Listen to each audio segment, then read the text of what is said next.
Vous avez fait votre choix, monsieur? Oui, je vais prendre le menu du jour, s'il vous plaît. Très bien, c'est noté. Je vous apporte le vin. Merci. Est-ce que vous saviez qu'on mange des minéraux? Et attention, je parle pas des trucs écrits au dos des boîtes de céréales. Sodium, phosphore, calcium, non. Ça, c'est des éléments chimiques. Moi, je vous parle de vrais minéraux. De ces substances chimiques cristallines qui constituent nos roches. Et si je me suis pas trompé, je crois que ce soir, il y en a à la carte. Je vais goûter le vin, monsieur. Il s'agit d'un château Montmorillon. Oui, allez-y. Oh, très belle robe. Quel millésime? Holocène. Parfait, c'est tout à fait ce que je cherchais. Très bien.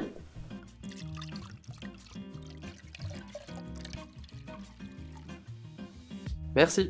Ce château Montmorillon, vous en avez sûrement déjà bu et a priori, vous étiez pas en super forme à ce moment-là. Vous l'aurez peut-être reconnu, il s'agit de diosmectite, un médicament antidiarrhéique notamment vendu sous le nom de Smecta. C'est pas le moment. Vraiment pas le moment. Si vous en avez déjà bu et surtout s'il n'était pas aromatisé, vous devriez vous souvenir de son délicat goût de terre.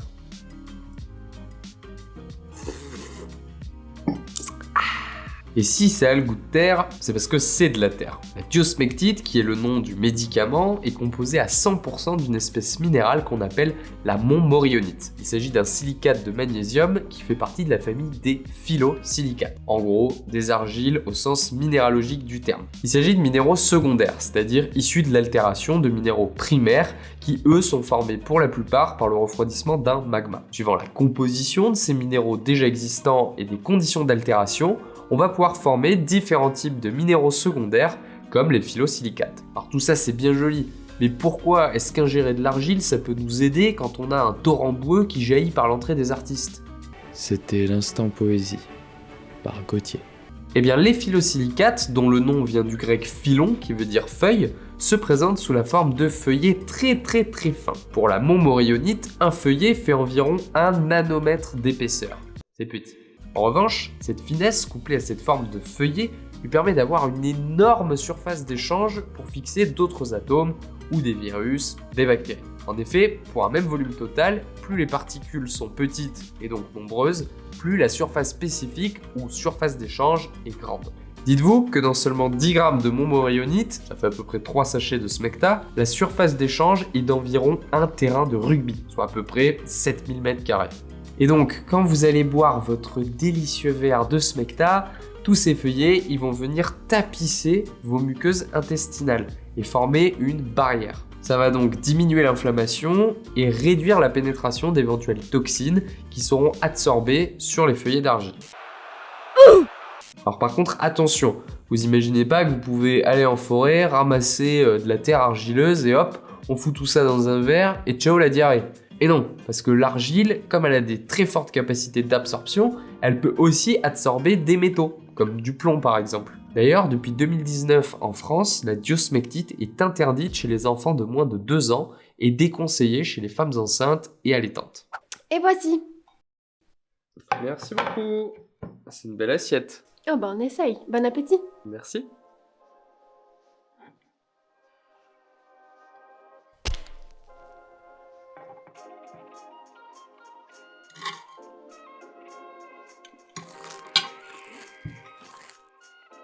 Parfait. Déjà au néolithique, on exploitait et consommait du sel. Il s'agit là encore d'un produit 100% minéral. Il se forme à partir de l'eau des océans qui contient en solution des ions chlorure Cl- et des ions sodium Na+. Lorsque l'eau s'évapore, la concentration en ces deux ions devient suffisamment importante pour qu'ils s'assemblent et précipitent sous forme de chlorure de sodium, le sel. C'est donc comme ça que se forme le sel solide. C'est avec un principe très similaire qu'on récolte le sel de table. Tout ça se fait au niveau des marais salants, où l'on récupère de l'eau de mer que l'on fait s'évaporer à l'aide du vent et du soleil en la faisant circuler dans des bassins successifs que l'on nomme des partements. L'eau devient de plus en plus concentrée en ions sodium et chlorure, si bien qu'au bout d'un moment, le sel peut précipiter. Ensuite, il ne reste plus qu'à le récolter, le laver et l'égoutter, pour qu'il puisse être consommé. Ça, c'est quand l'homme s'en mêle. Mais de manière naturelle, le sel peut très bien précipiter tout seul. Il suffit que les mêmes phénomènes se produisent pour qu'on obtienne des roches contenant du sel. Celui-ci sera alors présent sous la forme d'un minéral qu'on appelle la halite. Et comme vous en doutez peut-être, il existe bien des mines de sel. Néanmoins, ce sel-là n'est presque jamais utilisé pour l'alimentation, car trop riche en impuretés et trop cher à nettoyer.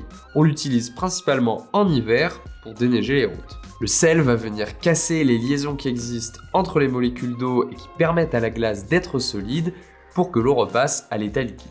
Pour terminer avec le sel, bien qu'il soit essentiel à notre survie, parce qu'on a besoin de chlorure et de sodium pour fonctionner correctement, attention aux quantités ingérées. Consommer en excès, soit au-delà de 5 grammes par jour, ça fait à peu près 3 minutes de vidéo de sardoche, il constitue un facteur de risque important, notamment pour les maladies cardiovasculaires. Alors Kevin, repose ce troisième bout de pain.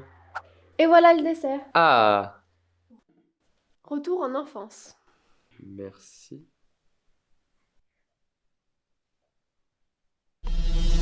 Alors non, les bonbons ne sont pas des roches. Ou alors vous avez eu une enfance très triste. Mais sur certaines confiseries, de même que parfois sur du riz, des épices ou autres, vous pouvez retrouver un additif qui porte le numéro E553B et qui lui correspond bien à une espèce minérale, le talc. Il s'agit d'un silicate de magnésium et comme la montmorillonite tout à l'heure, le talc fait lui aussi partie de la famille des phyllosilicates. Si on l'utilise dans l'industrie agroalimentaire, c'est en tant qu'anti-agglomérant. Comme toutes les argiles, il se débite lui aussi en feuillets extrêmement fins, ce qui va lui permettre de créer une très fine couche sur nos aliments pour éviter qu'ils ne s'agglomèrent. C'est aussi pour ça qu'on trouve que le talc et les argiles en général sont très doux au toucher. Ça fait des super masques. Par contre, ça sert à rien. Attention tout de même avec le talc, c'est pas parce que c'est doux et qu'on en met sur les fesses des bébés que ça peut pas être dangereux. On peut trouver, associé à des gisements de talc, de l'amiante. En fait, l'amiante, c'est un groupe de minéraux, toujours des phyllosilicates, qui ont une forme filamenteuse et qui sont extrêmement toxiques. L'espèce d'amiante la plus répandue, le chrysotile, se forme ainsi à partir de serpentine, un autre groupe de minéraux. Sauf que le talc aussi peut se former à partir de serpentine. Il n'est donc pas rare que des gisements de talc contiennent aussi des traces d'amiante, notamment s'ils sont issus de roches métamorphiques riches en serpentine. Alors je vous rassure, hein, tout est évidemment contrôlé. On fait attention à ce que le talc utilisé en agroalimentaire ou en cosmétique soit bien exempt d'amiante, contrairement à celui utilisé dans l'industrie pour lequel on est moins regardant. On a ainsi plusieurs grades de talc et qui, d'après le Centre international de recherche sur le cancer, tombent dans 3 catégories.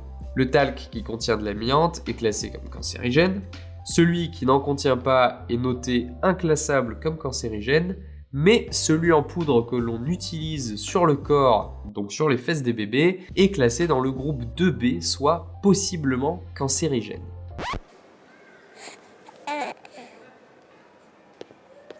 Ça s'est bien passé, monsieur? Bah écoutez, très bien, c'est tout à fait ce que j'attendais. Super, je vous laisse l'addition ici. Merci. Si vous voulez laisser un pourboire à la cuisine, vous pouvez aller faire un tour sur ma page Utip. En attendant, n'hésitez pas à vous abonner, à partager cette vidéo autour de vous, et moi je vous dis à la prochaine. Ciao!